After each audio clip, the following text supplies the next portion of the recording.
Assalamualaikum warahmatullahi wabarakatuh.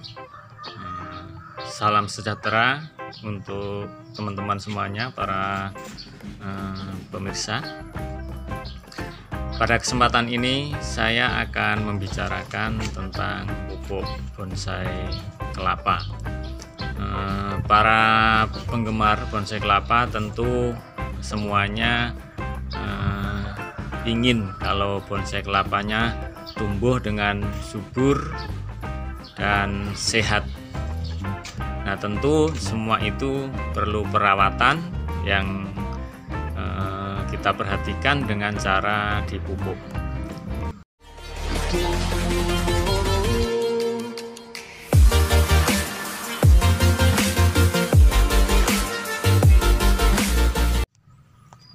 Sebetulnya untuk awal-awal pembuatan bonsai kelapa, misalnya mulai dari tunas yang belum ada daun, kemudian sampai muncul daun dan umur kira-kira 1 tahun, itu cukup dengan media yang bagus. Misalnya ini belum ada 1 tahun, cukup medianya yang subur sehingga tumbuh dengan subur seperti ini. Nah, ini media yang saya pakai, pupuk kandang kotoran kambing, saya campur dengan sekam dan tanah. Kalau perlu komposisinya pupuk kandangnya lebih banyak sedikit. Nah, misalnya kalau umumnya 1:1, maka bisa kita buat untuk tanah 1, untuk sekam 1, dan untuk pupuk kandangnya 2. Bisa seperti itu, tapi syaratnya pupuk kandang yang benar-benar sudah jadi. Seperti ini juga belum ada 1 tahun, ini juga masih cukup subur. Nah, yang terutama yang sangat subur ini, padahal kelapanya ya termasuk kecil ya, ini kalau dikupas kecil, kategori minion, tapi masih sangat subur. Jadi pertama, kalau kita mulai dari memasukkan ke pot, medianya usahakan yang subur sehingga mungkin bertahan sampai 1 tahun masih subur. Kemudian untuk yang sudah lama, misalnya ini saya berikan contoh yang umur sekitar 2 tahunan, ini umurnya bareng, jenis kelapanya sama, ini umur 2 tahunan.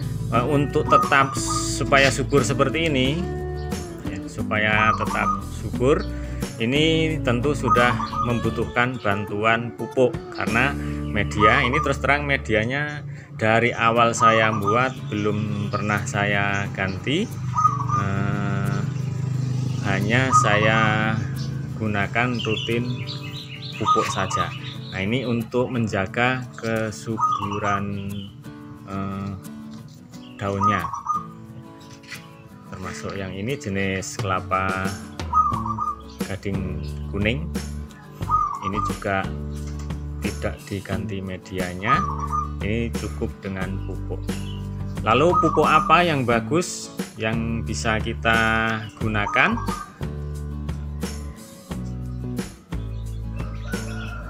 Nah, untuk pupuk yang biasa saya pakai itu ada 5 macam. Artinya pernah saya pakai garam, micin, kemudian NPK, B1, dan ini rendaman kotoran kambing. Ini biasanya kotoran kambing saya isi setengah, kemudian saya isi air penuh, digunakan untuk menyiram. Jadi garam ini bisa kita pakai ukurannya, misalnya kalau 2 liter itu dikasih 2 sendok makan, bisa 2 sendok teh juga bisa kita larutkan, sama dengan micin. Nah, kalau micin ini bisa kita semprotkan di daunnya, dan biasanya daun kelapa akan terlihat mengkilat.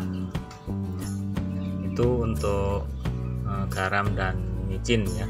Jadi 2 liter bisa dikasih 2 sendok.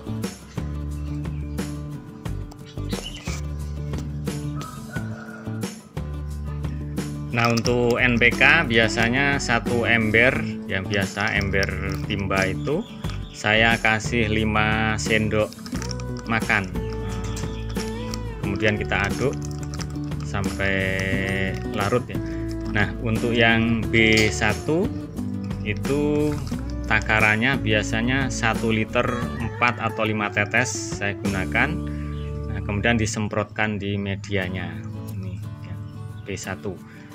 Dan kemudian kalau untuk yang rendaman kotoran kambing ini bisa disiramkan langsung begini.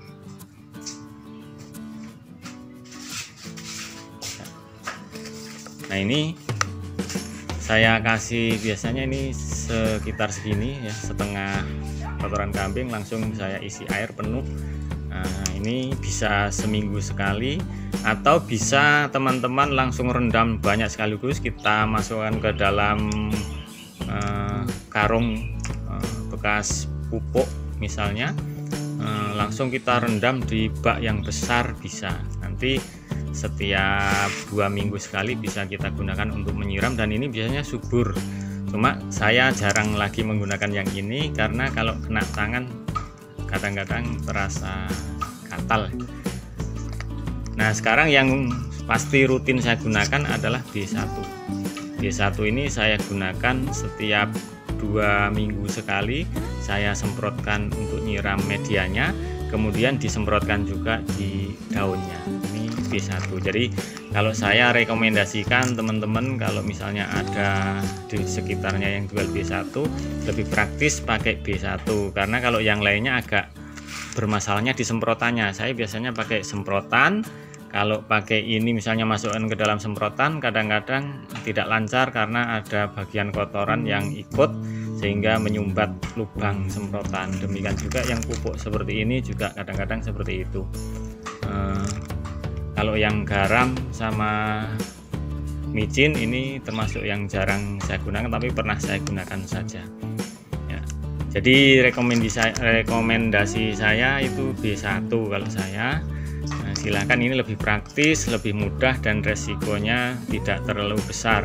Yang penting jangan terlalu kebanyakan dosisnya. Pokoknya sekitar 4-5 tetes saja, dan insya Allah bonsai kelapa kita terjaga kesuburannya. Sekali lagi saya ulangi, 4-5 tetes untuk 1 liter air. Demikian sharing dari saya, mudah-mudahan bermanfaat. Saya akhiri, wabillahi taufiq wal hidayah. Assalamualaikum warahmatullahi wabarakatuh.